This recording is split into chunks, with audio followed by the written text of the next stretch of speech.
With over 99% of the ballots counted, the presidential candidate of the Union for Hope coalition, Arauz, won the first round of vote on Sunday in Ecuador.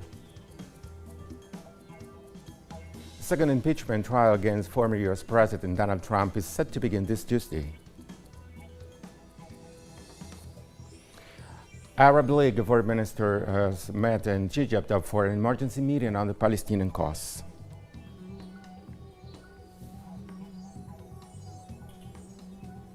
Hello, welcome to From the South. I am Ray Gomez from the teleSUR studios in Caracas, Venezuela. We'll begin with the news. Stay with us.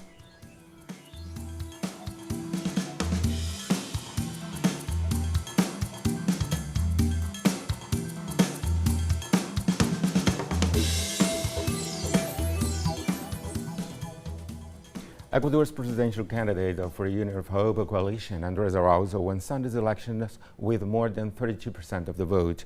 With over 99% of ballots counted, the Union for Hope presidential running mates Arauz Rabascal took a strong lead in the first round with 30%. Almost tied in second place are Ariel Paris of the Pachacutic Indigenous Movement with 20% and Guillermo Lasso of the Creating Opportunities Party with 19.5%. The results mean a second round of vote will be held to determine the next president timing schedule for April 11th. General elections were held under strict biosecurity measures to prevent the spread of COVID-19 and saw a turnout of over 81%. The presiding judge of the Supreme Electoral Court of El Salvador, Martinez, suggested a return to manual vote counting for the municipal and legislative elections scheduled for February the 28th. The proposal was offered by Martinez after detecting failures in the automated system of transmission of results during the mock elections held nationwide on Sunday. Among the defects are codes that do not coincide with the key registered by the computer system and absence of the software for the filling in ballots on some voting machines. The judge considered that there is not enough time to solve these problems before the elections and therefore recommended the manual count, while other magistrates of the Supreme Electoral Tribunal indicated that the proposal is an individual position and does not represent the institution as a whole. The Inter-American Court of Human Rights began a hearing to study the lawsuit filed against the Colombian state for the genocide of members of the Patriotic Union Party. The virtual hearing will be held over 5 days to hear from members of the Patriotic Union. The lawsuit filed in 1996-93 accuses the Colombian state of being involved in the murder and violation of the human rights of at least 6,000 party members, as well as of violating freedom of thought and expression. The violent acts against members of the party began in 1984 and continued for 20 years. United States prosecutors are investigating Honduran President Juan Hernandez for alleged participation in the narcotic trade. Prosecutors have accused the president of using Honduran law enforcement and military officials to protect the drug traffickers as part of an alleged plan to use drug trafficking to help assert power and control in the country. Last month, prosecutors claimed that in 2013, Hernandez accepted millions of dollars in drug trafficking proceeds and promised drug traffickers protection from law enforcement and extradition to the United States in exchange. The Honduran government has not responded to the criminal charges, and the president has repeatedly denied any ties to drug cartels. In the midst of the political crisis in Haiti, President Jovenel Moise has stressed that will not step down, urging the opposition to engage in a process of talks and to support his proposal for constitutional reform. Addressing the nation, Moise claiming he has another year in office and stressed that there will not be any transition process. On Sunday, when his term constitutionally ended, the head of state claimed an attempted coup against him has been foiled with the arrest of at least 20 people, among them a judge and police inspector. Despite this, President Moise asked his opponents to unite to undertake effective reforms to the Haitian constitution and called for an end to the widespread protest, calling on him to step down. Meanwhile, protests continue in several parts of Haiti to demand that President Moïse step down. Widespread protests in the country started at the beginning of 2019 after a court revealed Moïse's involvement in a series of cases of corruption and embezzlement. They have continued due to a lack of security, police repression, government corruption, economic crisis, and the moves by Moïse to reform the constitution in order to cling onto power. Second impeachment trial against the former President Donald Trump begins this Tuesday after Senate leaders came to a bipartisan agreement on the structure of timing of the process. Trump's second impeachment trial set to be carried out with a sense of urgency by Democrats who want to hold him accountable for the violent Capitol siege and also get to work on other important Biden policies, and Republicans who want it over as quickly as possible. The trial begins with a debate and voting whether it's constitutional to prosecute the former president. Opening arguments will begin Wednesday at noon, with up to 16 hours per side for presentations. The proceedings are expected to diverge from the length, complicated trial that resulted in Trump's acquittal a year ago. Charges that he privately pressured Ukrainians to dig up dirt on his Democratic rival and now President Joe Biden. Brazilian state-led oil company Petrobras is negotiating the sale of the Landulfo refinery in Bahia State to Abu Dhabi's Mubadala investment for $1.65 billion, in the first of what is expected to be 8 refinery sales by the end of 2021. The sale is still pending approval from corporate bodies, and Petrobras did not say when the deal could close. If the sale goes through, it would make Landulfo the first major Brazilian refinery to be owned by a non-state player. The deal represents a turning point for the country and officially ends Petrobras' monopoly in the sector, posing the threat of increased privatization. Petrobras currently operates 98% of Brazil's refinery capacity, but the total will drop to about 50% after the company completes the sale of 8 of its 13 refineries by the end of 2021. Also in Brazil, teachers in the city of Sao Paulo have called a strike action against a return to classrooms in advance of the ongoing COVID-19 epidemic. Teaching Union President Maria Isabel Noronha explained that the strike is based on health concerns in defense of life and against a return to on-site classes, as the necessary conditions to prevent the spread of COVID-19 are not in place. The union official pointed out that the move is about protecting the lives of teachers, students, employees, and their families. Argentina's government announced the detection of 2 variants of the novel coronavirus in the country. The information was confirmed by Health Minister Ginés González Garcia, who indicated that the Amazonas P1 variant was detected in 2 samples and the Rio de Janeiro P2 mutation in 2 travelers. González Garcia explained that all the cases originate from Brazil. The minister pointed out that the discovery of these cases highlights the importance of implemented active genomic epidemiological surveillance to monitor the introduction of new variants in the country, and at the same time called on the population to continue to comply with the prevention measures against COVID-19. Peru began its second week of lockdown to prevent the spread of coronavirus this Sunday. 10 million inhabitants of the capital Lima are under a mandatory quarantine to curb the second wave of the COVID-19 epidemic, which has infected over 120,000 people in the country. The lockdown, which will be in place until February the 14th, covers Lima and the port city of Callao, as well as 80 other regions of the Peruvian coast. In the midst of the situation, a news shipment of 300,000 vaccine doses has arrived, with which massive vaccination is scheduled to begin from Wednesday. The World Health Organization and its COVAX partners warned against dismissing AstraZeneca's COVID vaccine after several setbacks, insisting it remained an important life-saving tool. The primary job of vaccines right now is to reduce hospitalizations and death. And right now, the data on, I think, all of the vaccines and all of the situations that they're working to do that. We may need second and third generation vaccines to do more. we may need better vaccines to do more than just stop deaths and stop hospitalizations. But right now we have the tools to stop both by adequate control of the disease at community level and by the use of vaccines to protect the most vulnerable and our frontline health workers. South Africa has suspended plans to vaccinate its frontline health workers with the AstraZeneca vaccine against COVID-19. The decision comes after a small clinical trial conducted by the University of Witwatersrand that suggested that the vaccine is not effective in the preventing mild to moderate illness caused by the dominant variant of the virus in the country. The suspension raises uncertainty over the country's vaccination plans just 1 week after receiving the first of the million doses of the vaccine. To date, the nation registers more than 1.4 million infections and over 46,000 deaths.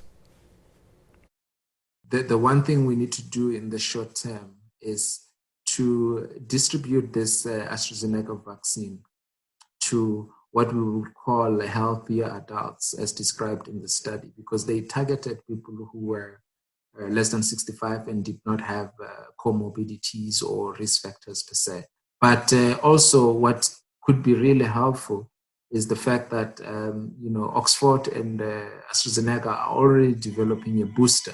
And so if we can get that booster to us, then it will really help us to get the most out of the AstraZeneca vaccine, especially if that booster is actually designed to be able to overcome the challenges we're having with the new variant in South Africa. The United Nations Food Agency announced that it has agreed to deal with Ethiopia to expand access for aid workers and scale up operations in the conflict that hit northern Tigray region. And UN officials, have repeatedly complained of the lack of humanitarian access to the northern region as fears are grown of a humanitarian disaster, especially starvation. According to the World Food Program chief, David Beasley, Central Ethiopia, government and the agency have agreed on concrete steps to expand access and noted that the 20,000 tons of food would be transported to 1.3 million people. The Tigray region has been largely cut off to NGOs and the media. In December, a UN team visiting refugees in the region was shot by government forces. Sudan's Prime Minister Abdallah Hamdok on Monday announced a cabinet reshuffle to add rebel ministers as part of a deal that transitional authorities struck with the rebel alliance last year. The peace deal was signed in a tower in Juba after months of negotiations and gave rebels positions in the ruling Sovereign Council and the cabinet, along with 75 legislative seats in a transitional parliament, which the Prime Minister said would be announced in late February. Hamdok said the new cabinet was established as a political consensus following months of discussions aimed at protecting the country from collapsing. We have begun to develop a national vision to address economic issues.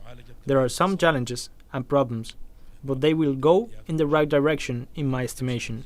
We have worked on many legal reforms to deal with laws restricting freedoms. Additionally, recovering stolen money internally and externally has become one of our distinguished achievements. Senegal has clashed after opposition leader was accused of rape. Dozens of supporters of Senegalese opposition figure Ousmane Sonko clashed with police in the capital Dakar on Monday after an employee of a beauty salon filed rape charges against him early this month. Sonko has denied the allegations and is accusing President Macky Sall of being behind a political plot against him. Sonko refused to attend a police summons on Monday, claiming parliamentary immunity. Delegates from the Arab League held an emergency meeting in Cairo Monday to discuss the Palestinian cause. The meeting comes on the same day that the two key Palestinian factions, Fatah and Hamas, opened talks in Cairo aimed at clearing the way for the first elections in the West Bank and Gaza since 2006. On the agenda are issues such as judicial and security arrangements for the vote and the fate of Palestinian voters in Israel-occupied Jerusalem. FTS has run the Palestinian Authority in the Israeli occupied West Bank, and Hamas has held power in the Gaza Strip since 2007. The year Israel imposed a devastating blockade on the occupied Palestinian territory. Egypt continues its full efforts to end the Palestinian division and did not hesitate to offer all kinds of support to Palestine and to restore unity. Egypt believes that achieving reconciliation in Palestine will have a positive effect on the ability of the Palestinian people to move on in the negotiation process and achieve its goals. Settlement activity in East Jerusalem and the West Bank is a serious obstacle to the two-solution state and is an illegal activity against the international legitimacy resolutions at the Security Council Resolution 2234. In addition, the recognition of Jerusalem as the capital of Israel and the transfer of the embassy to Jerusalem is an illegal work and in defiance of the UN resolution. This Monday, Israeli occupation forces demolished a water well and 2 caravans in the occupied Palestinian territories. According to Marzouk Abudnim, the head of Al-Mughayir village council based in the east of Ramallah, a large army force raided the northern section of the village and proceeded to demolish the well, which is owned by a local farmer. Israel continues to steal water from the occupied West Bank by curbing Palestinian access to it, while increasing to control illegal Jewish settlements have all water resources in the area. Meanwhile, Israel soldiers demolished 2 caravans in Hirbet Yaza village that were used as a residence for 2 brothers. A systemic demolition process by the occupation forces for the 4th time in a row during a week. They raid this community and completely demolish it. We rebuild and then they return again to demolish. Today they left nothing for the citizens. They removed everything that could be used, whether for livestock or citizens. It is clear we are talking about the annexation process, which was announced about a year ago. At least 28 workers died on Monday in the northern Moroccan city of Tangier after heavy rains flooded an illegal garment factory. Local authorities said the firefighters and emergency workers rescued 10 people from the factory in the basement of a residential villa as research operations in the flooded factory continued. The total number of laborers at the site was immediately known, but the investigation has been launched. To meet the growing international demand, numerous factories in Morocco, notably in Casablanca and Tangier, rely on unregulated shadow factories to speed up production and meet deadlines. Such hidden factories are mainly located in residential areas, and up to 4 people often work in them, sometimes including minors. There was nothing to worry about. We were working as usual, and because it's raining, as you can see today, there was too much rain. The water started entering. A little water, even my shoes did not get wet. But suddenly...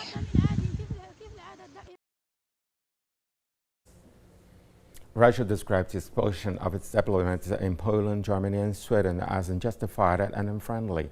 The statements were made by Russian Foreign Ministry spokesperson Maria Zakharova.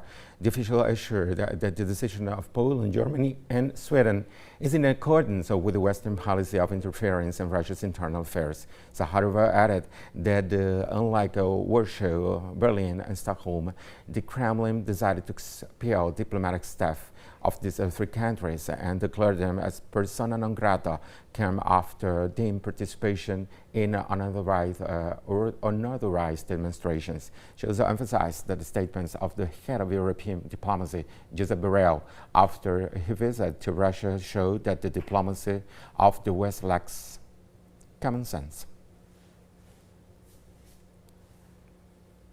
The United Kingdom called for a reset in relations with the European Union Monday, recognizing that the Brexit deal agreed by the government was causing difficulties with trade or in trade with Northern Ireland.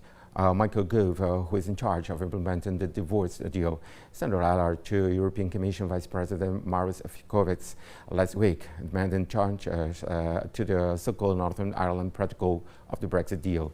Among the demands are the extension of grace periods for the transport of food from Britain to Northern Ireland from a few months to at least 2 years. However, the European Commission is likely to agree to only a 3 to 6 month extensions extension of the arrangements. Some Northern Irish politicians have called for the protocol to be scrapped, saying it has caused shortages in supermarkets and impeded the delivery of other goods. We've come to the end of this news brief. You can find these and many other stories on our website, telesurenglish.net.